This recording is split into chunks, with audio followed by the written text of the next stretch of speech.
चिराग जी, operation चर्चा हो रही है लोकसभा में, राज्यसभा में कल शेड्यूल है। हमने देखा कि लगातार ब्रीफिंग की जा रही है। External affairs minister doctor S Jaishankar भी ब्रीफ करते हुए दिखाई दे, लेकिन ऑपोजिशन ये बोलते हुए नजर आया कि ये मीडिया मैनेजमेंट था ऑपरेशन सिंदूर। Gaurav Gogoi even further added की जब आपने कॉल करी राहुल गांधी ने भी ऐड करा कि और वो प्रोवाइड तमाम तरह से घेरा गया है, क्या कहेंगे? दिक्कत यही है कि विपक्ष एक व्यक्ति को घेरने के लिए देश की सेना का अपमान करने से भी नहीं चूकता। ये सरकार के द्वारा किया गया कार्य नहीं है, ये देश की सेना की उपलब्धि है। ऑपरेशन सिंदूर देश का कोई मंत्री या हम लोग नहीं गए थे, जिनको आप टारगेट करने की सोच के साथ इस पूरे ऑपरेशन पे आप क्वेश्चन मार्क लगा रहे हैं। ये देश की सेना का पराक्रम है, ये देश की सेना की सफलता है। ऑफ कोर्स मैं इसका श्रेय मेरे प्रधानमंत्री को भी दूंगा, क्योंकि वो इच्छा शक्ति भी जरूरी है इतने बड़े फैसले की अनुमति देने की। पर उसके बाद हम लोगों ने जो हासिल किया, आप सोच रहे हैं इसके पीछे कितनी बड़ी सोच गई है। ये नाम ही ऑपरेशन सिंदूर, क्योंकि जिस तरीके से उन महिलाओं के सुहाग को उजाड़ा गया, और महिला बोल रही है कि फिर मुझे भी मार दो, पर नहीं, तुम जाओ जाके बताओ, उनके सामने उनकी मांग को उजाड़ा गया। हम लोगों ने हर स्तर पर इसकी गंभीरता का, इसकी सेंसिटिविटी का हम लोगों ने ध्यान रखने का हमने काम किया। पर दिक्कत यही है, विपक्ष को सिर्फ प्रधानमंत्री मोदी को घेरने के लिए आप पूरे ऑपरेशन पे ही क्वेश्चन मार्क लगा देते हैं। आप तो यहां तक भी कह देते हैं कि भैया क्या आतंकवादी बाहर से आए थे कि अपने देश के ही आतंकवादी हैं, ये भी पता कर लो। किस तरीके की ये सोच है। आज अगर हम लोग इतने सशक्त हुए हैं कि सामने वाले को उसकी भाषा में हम लोग जवाब दे रहे हैं, जहां सामने वाला गिड़गिड़ाता है कि भैया अब हम लोग मध्यस्थता हम लोग कर लेते हैं, सीज फायर की ओर हम लोग अग्रसर होते हैं। तकलीफ मुझे इस बात की है कि इनको विदेश के हर व्यक्ति पर भरोसा है, पर अपने देश के नेताओं पर, अपनी देश की सरकार पर भरोसा नहीं है। इनको दूसरे देश का राष्ट्रपति क्या कहता है वो विश्वास कर लेंगे, या हमारे पड़ोसी देश क्या कहते हैं उस पर विश्वास कर लेंगे, पर हमारे अपने सेना के लोग क्या कहते हैं उस पर विश्वास नहीं करेंगे। शपथ लिए हुए लोकतांत्रिक तरीके से हमारे रक्षा मंत्री, हमारे फॉरेन मिनिस्टर, ये लोग क्या कह रहे हैं उस पर विश्वास नहीं करेंगे।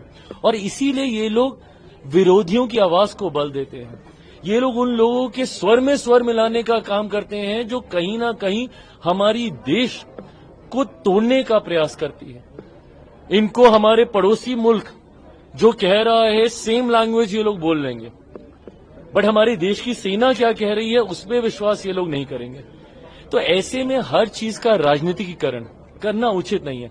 आज ही देख लीजिए भैया, आप लोग बार बार मांग कर रहे थे स्पेशल सेशन बुला लो, ऑपरेशन सिंदूर पे चर्चा कर लो, ये कर लो वो कर लो। आज जब बुलाए तो क्या किया आपने, फिर हंगामा किया, दो बार सदन को स्थगित होना पड़ा। तो ये आपकी प्राथमिकता है।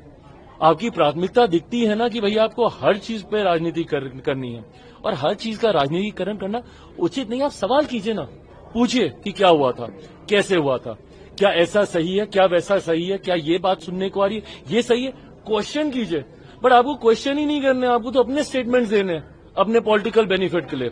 तो अगर इस मंच का उपयोग आपको सिर्फ अपने पॉलिटिकल बेनिफिट के लिए करना है तो स्वीकार लीजिए कि आपको इस ऑपरेशन से कुछ लेना देना नहीं। लॉ एंड ऑर्डर सिचुएशन पर आपका जो बयान आया उसके बाद आरजेडी सांसद मनोज झा साहब का भी बयान, उन्होंने कहा कि अगर बीजेपी फैक्ट फाइंडिंग कमेटी पश्चिम बंगाल भेज सकती है तो आप भी एक फैक्ट फाइंडिंग कमेटी भेज दीजिए।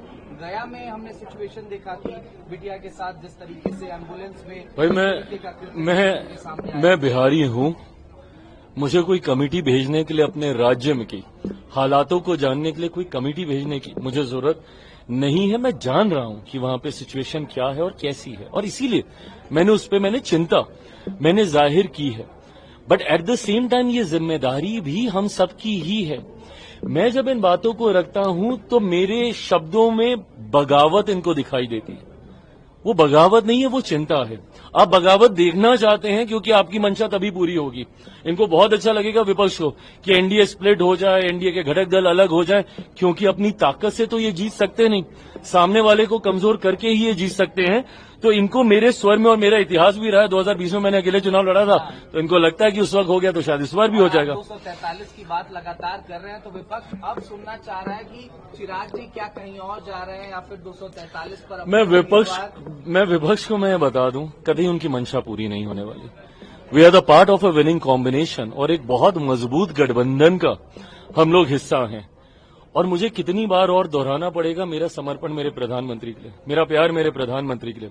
मैंने हमेशा इस बात, बिल्कुल मुख्यमंत्री जी के नेतृत्व में ये चुनाव लड़ेंगे। चुनाव परिणामों के बाद एक बार फिर जब बिहार में एनडीए की सरकार बनेगी तो एक बार फिर मुख्यमंत्री पद की शपथ मौजूदा मुख्यमंत्री नीतीश कुमार जी ही लेंगे। सुप्रीम कोर्ट ने एसआईआर स्टे लगाने से मना कर दिया है, कहा है आधार को उसमें इंक्लूड करेंगे। नहीं, बिल्कुल वो करना ही था। स्टे कैसे लग सकता है भाई?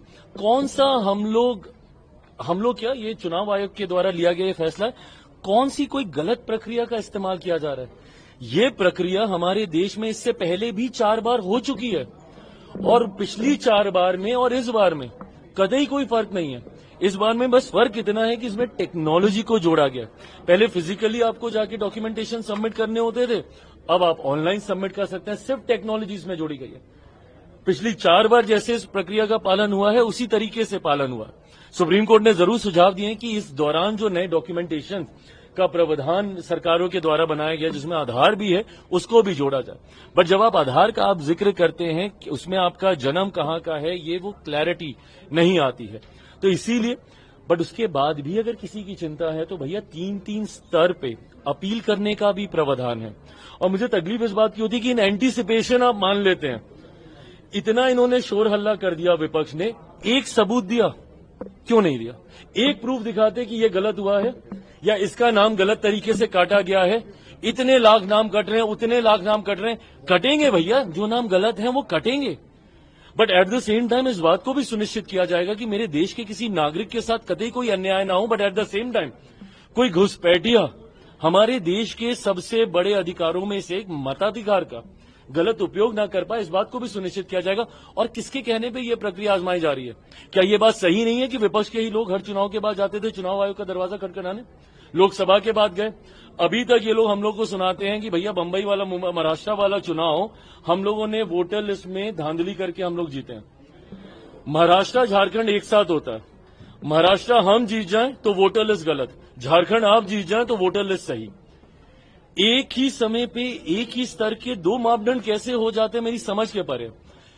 हकीकत यह है कि इनको अपनी हार दिख रही है। आने वाले दिनों में जो अलग अलग राज्यों में चुनाव हो रहे हैं उसका बहाना तैयार किया जा रहा है। इससे पहले बहाना ईवीएम था, अब ईवीएम ठीक हो गए। When was the last time कि हम लोगों ने कभी सुना था कि ईवीएम में धांधली हुई है? अब वोटर लिस्ट में धांधली हो रही है। हर 2 साल 3 साल के बाद इनको एक नया बहाना लेके आना है, उसकी शुरुआत इन्होंने की है। पूरे देश में लागू होगा, होना चाहिए नहीं पूरे देश में। मैं बिल्कुल पक्ष में हूं, एसआर होना चाहिए। एक इंटेंसिव रिवीजन की जरूरत है। जिस तरीके से कई बार हम लोग देखते हैं, और ये बहुत बेसिक चीज है, किसी का निधन हो गया, उनका नाम चले ही जा रहा है वोटर लिस्ट में, और कई लोग ऐसे हैं जो उनके नाम पे जाके वोट भी डाल आते हैं। तो ऐसे में एक इंटेंसिव रिवीजन होना जरूरी है।